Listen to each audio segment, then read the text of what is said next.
பயணச்சீட்டு விவகாரத்தில் போலீசார் மற்றும் அரசு பேருந்து ஓட்டுநர்களுக்கிடையே மோதல் நீடிக்கக்கூடிய நிலையில் ஆங்காங்கே அரசு பேருந்தை நிறுத்தி விடியா அரசின் போலீசார் சோதனை செய்வதால் சிரமத்திற்கு ஆளாவதாக பயணிகள் குற்றம் சாட்டியிருக்கின்றனர்.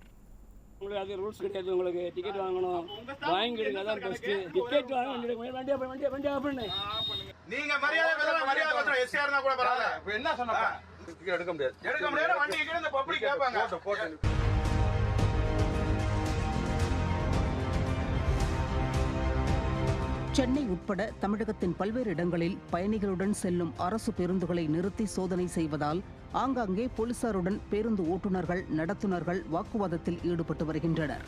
கடந்த 21ஆம் தேதி நெல்லை தூத்துக்குடி அரசு பேருந்தில் காவலர் ஆறுமுகபாண்டி என்பவர் சீருடையில் பயணித்தபோது டிக்கெட் எடுக்க வேண்டுமென நடத்துனர் கூறியுள்ளார்.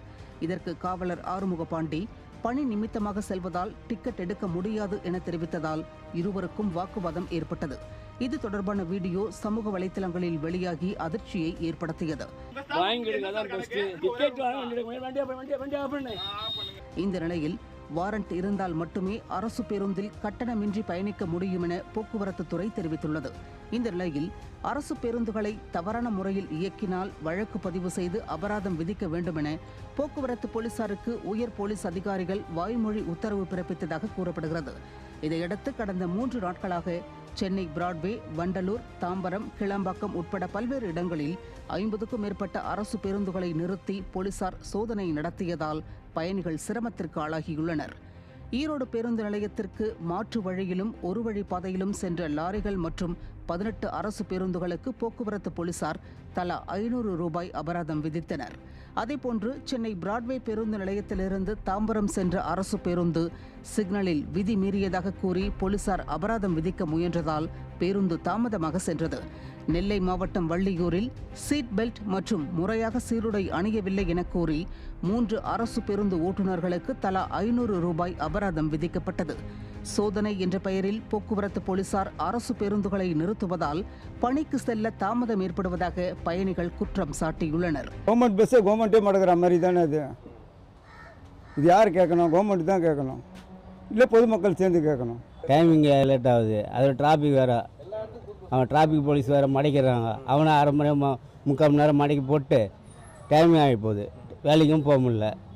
ஏற்கனவே அரசு பேருந்துகள் உரிய நேரத்தில் இயக்கப்படுவதில்லை என்றும் இந்த நிலையில் போக்குவரத்து போலீசாரும் சோதனை என்ற பெயரில் பேருந்தை நிறுத்தி இடையூறு செய்வது மிகுந்த சிரமத்தை ஏற்படுத்துவதாகவும் பயணிகள் குற்றம் சாட்டியுள்ளனர்.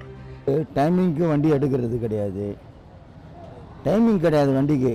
நாங்கள் போனால் தான் எங்கள் குடும்பத்துக்கு 10 ரூபா சம்பாரிச்சு கொடுத்தா தான் குடும்பம் ஓடும்.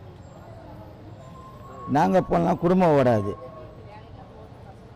அதே போல் பப்ளிக்கில் பஸ்ஸு போகும்போது ஒரு கஷ்டம்னா அது டிராஃபிக் போலீஸ் பிடிச்சா அதோ கஷ்டம்தான். அது பயணச்சீட்டு விவகாரத்தில் காவல்துறை மற்றும் அரசு பேருந்து ஓட்டுநர்களுக்கிடையே பணிப்போர் நடந்து வரும் நிலையில் விடிய அரசு நடவடிக்கை எடுக்காமல் வேடிக்கை பார்ப்பதாகவும் இதில் தலையிட்டு உரிய நடவடிக்கை எடுக்கவில்லை என்றால் அடுத்த கட்ட நடவடிக்கைக்கு தொழிலாளர்கள் செல்வார்கள் என்றும் அதிமுக உள்ளிட்ட தொழிற்சங்கங்கள் எச்சரித்துள்ளன. விதிகளை மீறுவதாக அரசு பேருந்துகளுக்கு விடிய அரசின் காவல்துறை அபராதம் விதிக்கும் நிலையில் ஓட்டை உடைசலான அரசு பேருந்துகள் தொடர்பாக பல்வேறு குற்றச்சாட்டுகளுக்கு ஆளாகி வரும் விடியா திமுக அரசு தனக்குத்தானே அபராதம் விதித்துக் கொள்ளுமா என மக்கள் கேள்வி எழுப்பியுள்ளனர்.